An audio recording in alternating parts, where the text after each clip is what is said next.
Bill Busch came in after 4 games with ERIK CHINANDER coordinating the defense this year after losing the Super 6 seniors, of which 5 of them played in damn near every game last year, and really kind of made his defense be pretty good. I'm going to go ahead and start the slideshow, Scott, but I'm going to start with the third slide just to show the, well, look down there at the bottom. I think it's pretty obvious exactly why ERIK CHINANDER is not coordinating defense here right now.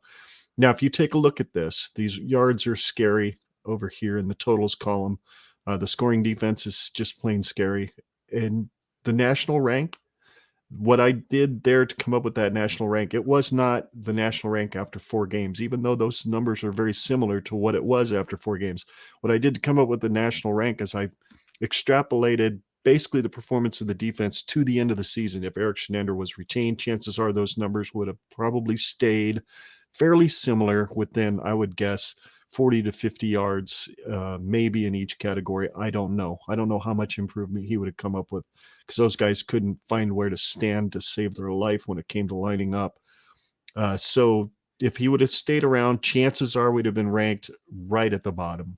124 in scoring defense, 125 in passing defense, 128 in rushing defense, and 130th in total defense. Ouch. And we wonder why we decided to let him go in the middle of the year. And some people I've heard on other podcasts say, I just don't see where the benefit is. I see it right here.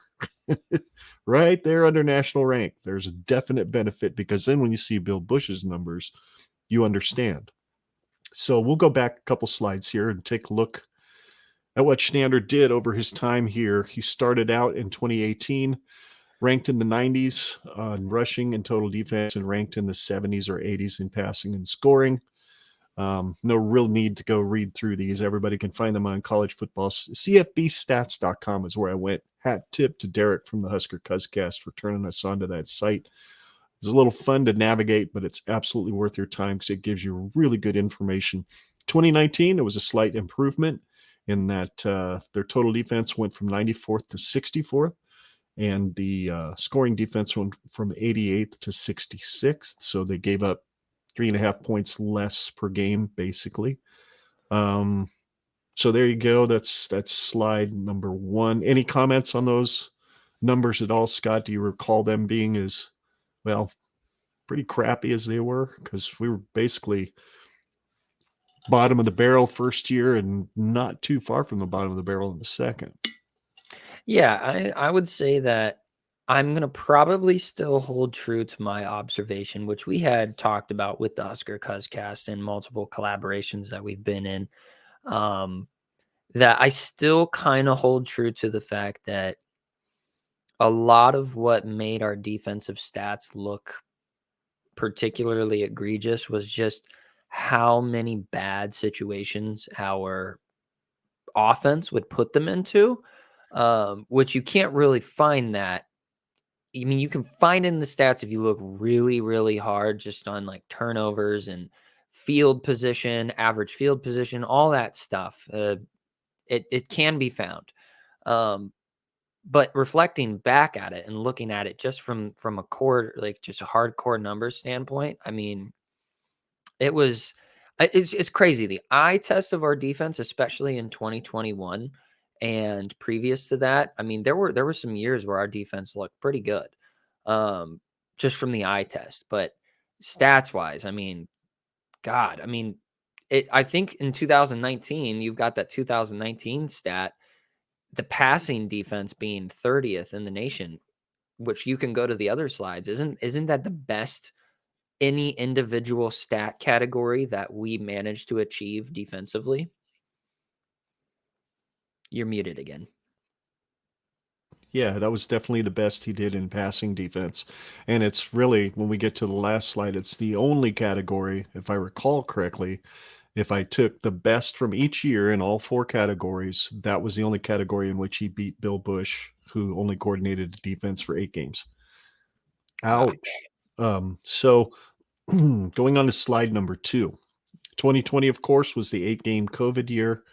And you saw a bit of improvement with the defense as well, where the total defense was 50th, the scoring defense was 64th, and they were in the mid 40s and high 60s in rushing and passing. So it wasn't bad, but we still gave up almost 30 points a game.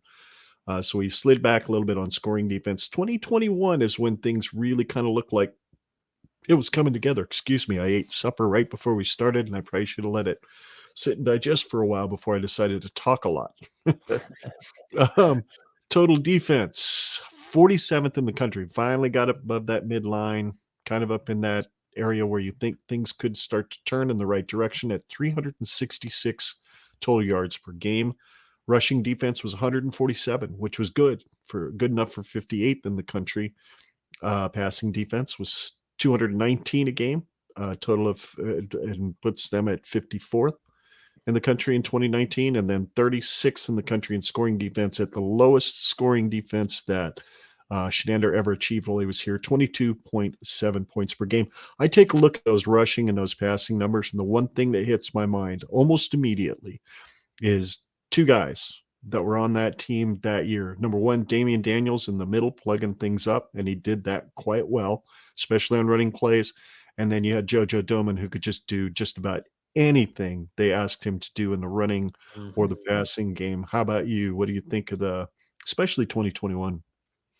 Oh yeah, I mean, the biggest contributor to the overall shock value of this year is you can look at all of the stats. You can look at all the stats, the average stats from 2018 leading up to 2021, and you can see an actual trend. You see a trend where we are getting, Steadily better. marginally better throughout the years in 2021, which was a super senior season. And that's mostly the argument for why we had such a good year, 2021. Mhm. And then you get to now, and and you're going to go over it. You're going to go over the 4 games that, Mhm. that Chinander had. That was just, or you already did. Yeah, you already did. I mean, 131, 120, 123, 131, 123. I think you updated it a little bit. Like you said, Yeah. for just I averages updated it. Yep. for seeing the rest of the season. Mhm. But I mean, he would have had to work insanely hard even to be in the, the top 90 or top 100, like he would have had to work really hard to even make that a case.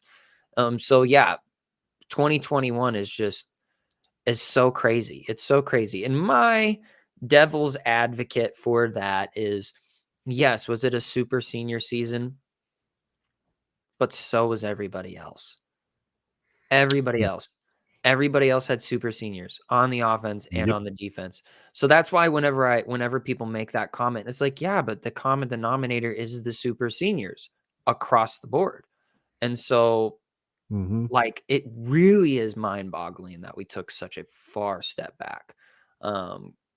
But yeah, I mean, I don't mean to like skip I don't know if you had any other thoughts you wanted to make, but let's really look now at Bill Busch and see exactly what he did in these last 8 games. That is mind-blowing. It's really mind-blowing. Absolutely. And that's a good point. Absolutely mind blowing what Bill Busch did. But if you really want to put what Bill Busch did into context, for me, I went back and forth as to whether or not I wanted to do this. If you look at this up here, the 4-year average before 2022, based on the current stats, current national rankings right now on CFB stats.com, if you average out everything that Shenander's defenses did, you're looking at an average of 394 yards per game over 4 years that his defenses gave up, which would rank 80th in the country if that's what he gave up this year. Okay. 174 yards per game on average over 4 years, which would be 98th in the country this year if a defense averaged that. Passing defense, 219 was the average, just like 219 was what he gave up at the end of 2021. 62 in the country is where that would rank, and average given up 27.8 points per game, which averages to 81st in the country, if that were what the defense gave up this year. So I don't know. I kind of did this kind of backwards. I probably shouldn't have put the 4 games of 2022 there. I probably should have put that on the first slide, but oops. Um, but when you take a look at that compared to Bill Busch, and there's another slide here that shows both numbers side by side and gives you kind of a differential between them. Bill Busch, his defenses, and this is with that whopper of a game against Purdue and the 400 and some yards that we gave up to Minnesota included. Total defense of 365 yards a game, ranked 53rd in the country. 167 yards given up on the ground per game, which is 89th in the country. Not great, but there was a lot of leaky yardage there too. Guys just not getting dudes to the ground. Passing defense, 198 yards per game, which is pretty incredible considering they did play Purdue and they threw the ball a lot, which is 26th in the country. And then 23.6 yards or points per game, which would rank 46th in the country. If this, and this, again, this national ranking numbers that I've got is if Bill Busch coordinated the defense and came and ran a defense similarly in the first 4 games, I kind of assumed that would be right about here for these totals. So pretty impressive, pretty impressive. If you take a look at just the total yardage and the total rushing yards, the total passing yards, total scoring added all together between the 4 games of Chinander and the 8 games of Busch, it's shocking how much better Busch's defenses were. Chinander gave up 2,056 yards, total yards, in the 4 games that he coached. And one of them was North Dakota, for fart's sake. And the other one is 1-11 now. The only win being us. So we gave 514 yards or some crap like that to those guys. Bill Busch's defense only gave up 2,917 total yards in 8 games, which was differential of 861, more yards than just incredible what he was able to accomplish. 934 rushing yards is what Schneider's team gave up in the first 4. Busch takes over, simplifies things a bit. 1,335 yards is what we've given up since then. Just wow. I mean, 1,182 or 1,122 passing yards in 4 games. That's just inexcusable. Absolutely inexcusable for a Big Ten defense to give up, especially to Georgia Southern and North Dakota and teams like that. 1,582 over 8 games for Bill Busch with a 460-yard differential between the two over 8 games. It's just incredible numbers. Still not the greatest rankings in the world when it comes to rankings among the national, all the teams in the nation, but holy crap, it's still better. You know what I mean? It's just better. 142 points was scored on this defense when Chinander was running the show, and only 189 points were scored on Bill Busch's defenses. Granted, Chinander probably would have figured some things out when it came to playing some teams that have been down this year, like Wisconsin. I mean, Minnesota hasn't exactly been a world beater. God knows Iowa hasn't.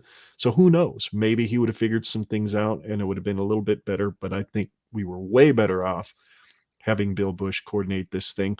What do you think of some of this stuff that I've got there? Does it make sense as to why Mickey said, nah, numbers ain't adding up, you're out? In fact, the problem was, I think the numbers were adding up to way too high. So he had to let him go. Anyway, go ahead. Your thoughts on that slide there. Yeah, I mean, you look at the rushing yards and the passing yards between 4 games with Chinander. I mean, that's like 200 yards of rushing a game average, and that's like 225 yards passing per game. I mean, yeah, and then you just look at the total scoring. Total scoring 142 for Chinander for the first 4 games and 189 for Busch for the last 8 games. Now, like you said, you know, you can add the context of we didn't necessarily play world beaters offensively throughout the season, throughout the second half of the season. But I mean, we did play Michigan, who just hung a crap ton of points on Ohio State. And we just, you know, we played a Purdue that was really, really explosive on us the whole game. Mhm. So it's not like we were playing just absolute cupcakes, but my God, what an Yeah. insane difference. And the next slide you've got a side-by-side Bill Busch versus Shenander. Yep. Yes, Yep. exactly. Okay. So on the very That's what left I want to here, see. for folks who are watching, on the left are the numbers for the 4-year average of Shenander running the defense. Okay. Those are the average numbers each year, or the 4 years added together, averaged amount divided by 4, all that good stuff. See, I do know how to math occasionally. Best stat is on the very far right, is the best stat in any one of the 4 categories over those 4 years, which, as you can see, those of you who aren't watching, sorry, I will try to go through these as detailed as I can. And then in the middle column is the numbers of total defense, passing, rushing, and scoring that Bill Busch's defense did in 8 games. Same players, same assistant coaches. The only dude that changed was the guy calling the shot. So 4-year average for Shenander was 394 yards of total defense. Busch over 8 games, 365. That's an average of, that's 29 yards more per game that Shenander's defense were giving up over a 4-year average. His best year was 366 yards per game in 2021. Basically gave up 1 more yard than what a Busch defense did over 8 games. Again, with the caveat that there were some not world beater offenses that we played, especially in the last 3 or 4 weeks. Excuse me. Passing 219 yards per game is what Shenander's teams averaged over 4 years. Bill Busch gave up 198 yards per game, and that's with that big time game against Purdue where they went for like 390, I think. 201 was Shenander's best season, which is only 3 yards better or worse than Busch's 198. And that was in 2019. 4-year average for rushing, 174 yards per game for Shenander's defenses. Busch, 167. So he was 7 yards better than Shenander over the course of just 8 games, as opposed to 4 years of running a defense. And then Shenander's best year was, again, 2021, where they gave up 147 yards per game, which is 20 yards better than what Busch did. 27.8 is what Shenander's defense's average scoring, giving up on in scoring over 4 years. Bill Busch, 23.6. So that's about 4.2 point differential there. And then Shenander's best year again was 2021 with 22.7 points per game, which is not even a full point less than what Busch's defense gave up. I think it's absolutely clear, at least in my mind, that Bill Busch should have been coordinating this defense right from the get-go if Frost wanted to have any shot at keeping his job. End of story. Or somebody should have been coordinating this defense that wasn't setting it up like a Rubik's Cube. Because it looked like that's the kind of defense Shenander was trying to run, was something that required so many checks, so many things, so many ways that guys had to figure out how to line up, and so many things to think about. Busch, a lot of people said in media, hey, Busch can't simplify it too much. The offensive coordinators in this league are too good. You're going to get burned if you make it too simple, blah, blah, blah. Ask Ohio State. They made it real simple on Saturday and they got burned. Well, Busch never really got quite that simple. And now, and I know I said it after the Michigan game, and I will retract what I said about our defense in the Michigan game. Maybe, just maybe, damn it, Bill Busch was that good. And Michigan really couldn't do a lot, and they didn't necessarily call off the dogs. Maybe it was just Busch making sure that nobody really broke something big. I mean, that 42-yarder by the running back against Iowa was one of the biggest plays we've given up in 5-6 weeks. Mm-hmm. So hats off to Bill Busch. Thank you, sir, for your time, for your effort, for what you did for these kids to help them be that much better than what they thought they could be 4 games in. Because holy cow, talk about a confidence job he had to do on those guys to build their confidence back up. Because it's incredible. What he accomplished is just incredible. Consider this, and I didn't put this on the slide, and I apologize for that. After the Purdue game, when we gave up 391 yards through the air, nobody cracked 200 yards through the air on us the rest of the year. Illinois didn't, Minnesota didn't, Michigan, Wisconsin, or Iowa. Nobody passed for more than 179 yards against us the rest of the year. That's incredible. That is really incredible. So That's nuts. yeah. And I would have never expected anything like this after the OU game. Oh, no kidding. No kidding. I thought, oh, Lord, this is going to be long, hard. And it still was long and hard to watch, but at least the defense wasn't killing us, Yeah.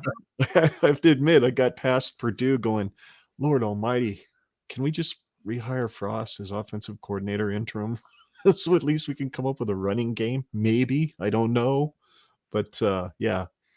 Anyway, that really was good for the soul to look and research all that, just to say, did I really see what I thought I saw?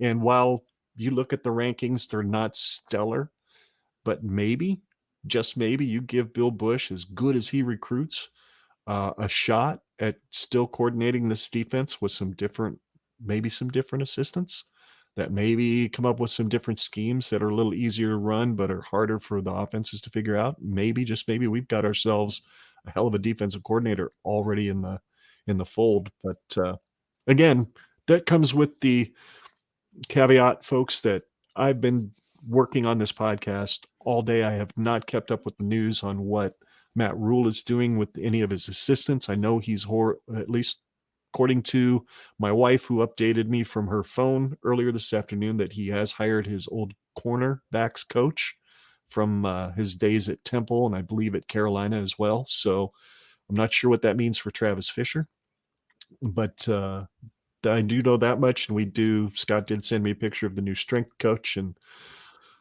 would not want to piss that man off, as I said earlier. So I think that pretty much. Do you have anything else to say about Bill Busch and this defense? And God, I hope he stays. I really hope Rhule finds room for him on this staff. I think it'd be great for continuity in the team.